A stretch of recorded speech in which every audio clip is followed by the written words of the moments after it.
के लिए हम काम ना करें बल्कि पैसा हमारे लिए काम करे। हाय, वेलकम बैक टू क्रांति speaks. Firstly I want show you something.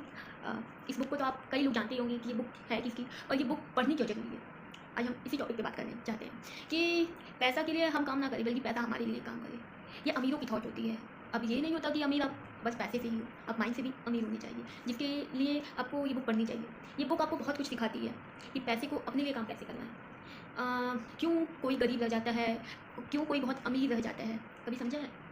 सिर्फ इस बुक के पढ़ने से आपको ये सब कुछ समझ में आएगा जो आप समझना चाहते हैं। पहले तो मैं ये बताना चाहती हूँ कि बुक आप भी पढ़िए, क्योंकि जब हम कुछ नई चीज़ें एक्सप्लोर करते हैं या कुछ नई चीज़ें पढ़ते हैं तो हमें कुछ नया सीखने को मिलता है, क्योंकि सबके अपने अपने एक अनुभव होते हैं और वो अपने उस एक्सपीरियंस से क्या आपको सिखाने की कोशिश कर रहे हैं उससे सीखिए।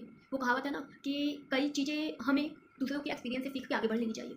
ज़िंदगी इतनी बड़ी नहीं है कि आप सारी गलती करके आप सब कुछ सीखने के लगो। तो बस यही हम बताना चाहते हैं कि ये बुक बहुत ही बेटर है।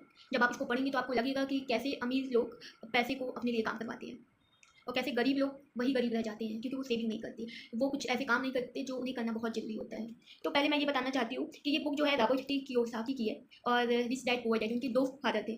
आपको ये अच्छा से पता होगा। जो उनके खुद के पिता थे वो एक रिच डैड थे, रिच नहीं सॉरी पुअर डैड थे, जो पढ़ाते थे बहुत ही ज़्यादा, वो उनके पास नॉलेज मतलब प्रोफेसर थे, तो समझ ही सकते हैं। और जो उनके रिच डैड हैं वो बहुत ही ज़्यादा अमीर थे, वो ज़्यादा पढ़े लिखे नहीं थे, लेकिन उनको वो फॉर्मूला पता था जिससे अमीर बना जा सकता है बहुत आसानी से। तो बस मैं यही सजेशन देना चाहूँगी कि प्लीज़ आप भी इस बुक को पढ़िए। और पहले मैं ये बताना चाहती हूँ कि इस बुक में क्या ऐसा क्या खास लिखा हुआ है जिससे लोग आपको रेकमेंड करते हैं कि बुक को पढ़ना चाहिए आपको।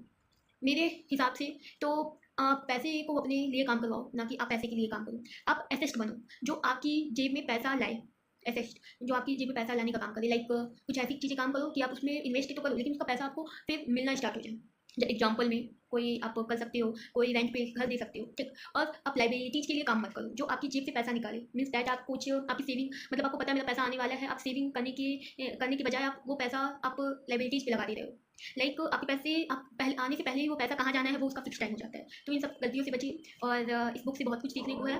इस एक शॉर्ट वीडियो में मैं नहीं बता सकती, तो मैं आपको पार्ट 2 में बताऊंगी कि इसको क्यों पढ़ना जरूरी है और क्या बेनिफिट है और हम इससे क्या क्या सीख सकते हैं। बहुत कुछ सीखने को है, बहुत कुछ जानने को है, बट हाँ आप ले क्या रहे हो ये बहुत मैटर करता है। किताबें आपको वो सारी चीज़ें देती हैं जो आप लेना चाहते हैं, बट आप क्या लेना चाहते हैं और किस टाइप का बुक पढ़ना चाहते हैं, किस टाइप का आपका माइंड सेट है होने का, आप उस बुक को प्रेफर करिए और उस बुक को लोगों को बताइए, रेकमेंड करिए जो आप खुद अपनी लाइफ में बनना चाहते हैं या चाहते हैं आप वैसे हो जाए। तो मिलते हैं नेक्स्ट वीडियो के साथ पार्ट 2 में।